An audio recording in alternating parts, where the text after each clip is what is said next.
Good afternoon. I agree with what Mr. Chidambaram ji said. But this election is about those who are trying to destroy the constitution and destroy democracy in this country versus those who are trying to protect the constitution and protect democracy in this country. We do believe that it is very important, once this fight is won, that we look after the interests of the vast majority of our people, that India is not run for 2 or 3 large conglomerates, large businesses, that it is run for the vast majority of people, that we are not a nation of monopolies, we are a nation where there is fair competition among businesses. So I think it's important to understand that this election is a fundamentally different election.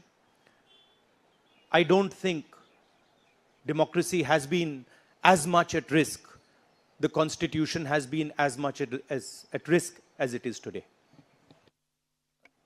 In Hindi, sir.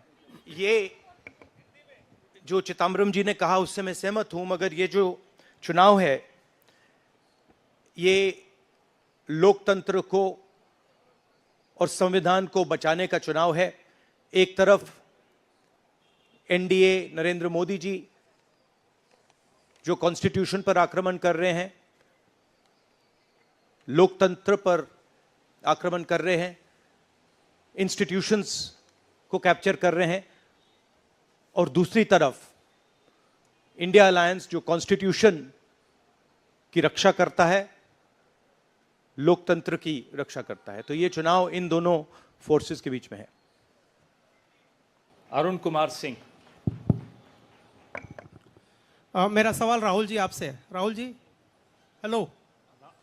Rahul ji, सीधे सीधे इधर, front. सवाल आपसे यह है कि 2014 में जैसे ही मोदी सरकार आई थी, आपने एक बयान दिया था और आपने ये कहा था कि देखते जाइए धीरे धीरे कॉन्स्टिट्यूशनल इंस्टीट्यूशंस जितने भी हैं देश पे, उस पे आरएसएस और बीजेपी का कब्जा हो जाएगा। अब आप ये कह रहे हैं कि हो चुका है और आप कह रहे हैं कि हम कानून भी लाएंगे। क्या आपको ऐसा नहीं लगता राहुल जी कि ये जब आप करेंगे तब बीजेपी आपके ऊपर ये आरोप लगाएगी कि चूंकि केसेस जो है या पूछताछ विपक्ष के नेताओं से ज्यादा हुई, इसलिए प्रतिक्रिया में लाया गया रिएक्शनरी लॉज अमेंडमेंट होंगे ये?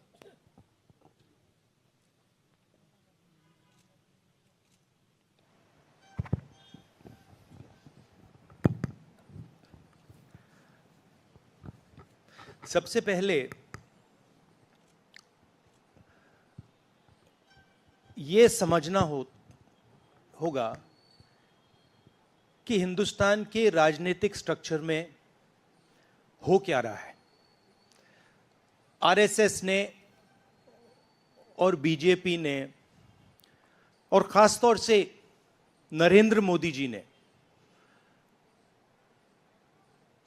जो स्ट्रैटेजी बनाई है, उसका फाउंडेशन क्या है, उसकी नींव क्या है, सबसे पहले यह समझना है। नरेंद्र मोदी जी ने जैसे अदानी जी की मोनोपोली है पोर्ट्स पर, इंफ्रास्ट्रक्चर पर, डिफेंस में, वैसे नरेंद्र मोदी जी ने पॉलिटिकल फाइनेंस की मोनोपोली बनाई है। कैसे बनाई है? ED, CBI, income tax department का प्रयोग करके। अगर आप बॉन्ड स्कीम्स को देखें तो उसमें साफ दिख जाता है कि नरेंद्र मोदी जी ने, बीजेपी ने एक प्रकार से पॉलिटिकल फंडिंग एक्सटॉर्शन से, धमकी से, प्रेशर से बनाई है। खारगे जी ने कहा जो भी भ्रष्ट हैं वो सब बीजेपी में जा रहे हैं। उसका कारण है क्योंकि नरेंद्र मोदी जी चाहते हैं कि पॉलिटिकल फाइनेंस की मोनोपोली उनके हाथों में हो। अब हमारे बैंक अकाउंट बंद कर दिए,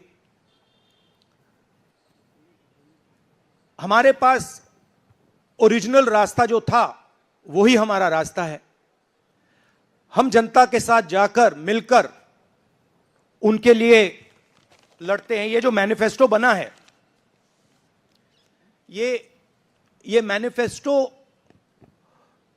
कांग्रेस पार्टी ने नहीं बनाया है। ये मैनिफेस्टो हिंदुस्तान की जनता ने बनाया है। हमने सिर्फ इसको लिखा है, ठीक है, और हमने सिर्फ इसको लिखा है। जो किसानों ने हमें बताया, खारगे जी को बताया, मुझे बताया, बाकी नेताओं को बताया, वो हमने लिखा है। चाहे वो रोजगार की बात हो, चाहे वो कॉन्ट्रैक्ट लेबर की बात हो, हजारों लोगों से बात करके हमने ये हिंदुस्तान की आवाज है, ये लिखी है।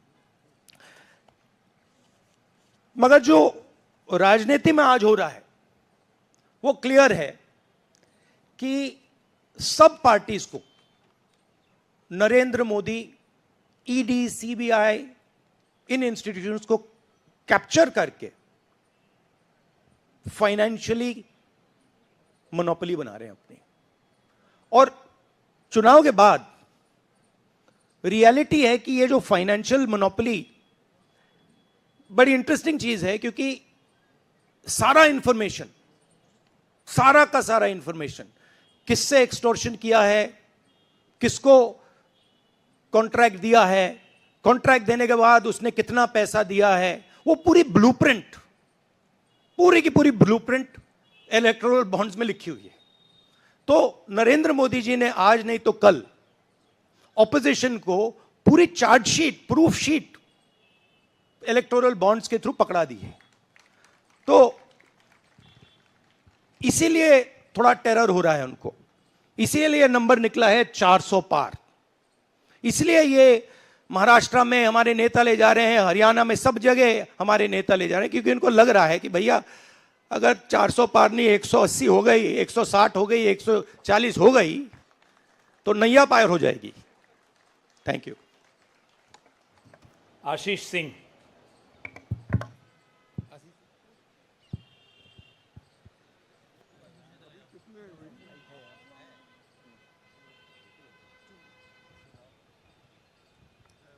राहुल जी, लास्ट टाइम पिछले लोकसभा चुनाव में राहुल जी आपने मुझे याद है कहा था, you were convince that time कि मोदी जी जा रहे हैं, मोदी जी का वक्त ख़त्म हो गया है। ऐसा हुआ नहीं, होता है राजनीति में। इस दफ़ा नरेंद्र मोदी को आप कितनी बड़ी राजनीतिक चुनौती मानते हैं सर 2024 के चुनाव में? देखिए, 2019 में ये शुरू हुआ, आज ये एक तरह पीक पे पहुंच गया है। हिंदुस्तान के सारे इंस्टीट्यूशंस उनके हाथ में हैं, पॉलिटिकल फाइनेंस की मोनोपोली उनके हाथ में है। CBI, ED, income tax, EC, ये सारे के सारे बीजेपी के हाथ में है, बीजेपी के कंट्रोल में है। तो जैसे मैंने अपने भाषण में कहा, cricket match is a rigged match. Cricket match is not a fair match. उसमें चाहे सोशल मीडिया की बात करें, आप हमारे नेताओं के, ऑपोजिशन नेताओं के सोशल मीडिया देख लीजिए, मेरा यूट्यूब देख लीजिए, मेरा फेस टाइम देख लीजिए, फेसबुक देख लीजिए, इंस्टाग्राम देख लीजिए, तो ये सारा का सारा स्ट्रक्चर कंट्रोल्ड है, रिग्ड है। इसलिए बहुत जरूरी है कि जनता इस बात को समझे कि ये नॉर्मल चुनाव नहीं है, ये लोकतंत्र को बचाने का, संविधान को बचाने का चुनाव है, और इसको लड़ना और जीतना बहुत जरूरी है। ये चुनाव 2-3%, 5% और बाकी हिंदुस्तान के बीच में चुनाव है। और जो बाकी हिंदुस्तान चाहता है वो इस मैनिफेस्टो में है, और जो 2% चाहता है, जो अदानी जी चाहते हैं, वो आप उनका मैनिफेस्टो देख लीजिए, आपको पता लग जाएगा। उसमें उनकी रिक्वेस्ट लिस्ट पूरी की पूरी आपको मिल जाएगी। Thank you. Vanakkam. South India mike is not on brother. But you have a very strong voice. You can speak without the mic. Sir, Vanakkam. Vanakkam. Venkatraman from Dinamalar from Tamil Nadu. Advance congratulations to the Congress party, which is due to this serious campaign by the DMK party and Congress leaders. You are going to get 10 out of 10 seats from Tamil Nadu in the forthcoming parliament election. Do you think the same trend will you expect from the across the country? Well, you know, I'm not a soothsayer. Unlike many political commentators, I can't predict the future. But what I'm confident of is that this is a much closer election than is being propagated by the media. It is a close election, and we are going to fight an excellent election, and we are going to win the election. Thank you. Please do remember one thing. Please do remember that there was a similar feeling being generated by the press when Mr. Vajpayee was Prime Minister. There was the India Shining campaign. So we have a similar idea being propagated. India Shining with 2-3 new dimensions. International dimension, all sorts of new dimensions. Full support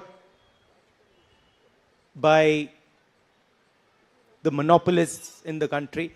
But do remember what happened to the India Shining campaign, and do remember who won that campaign. Thank you.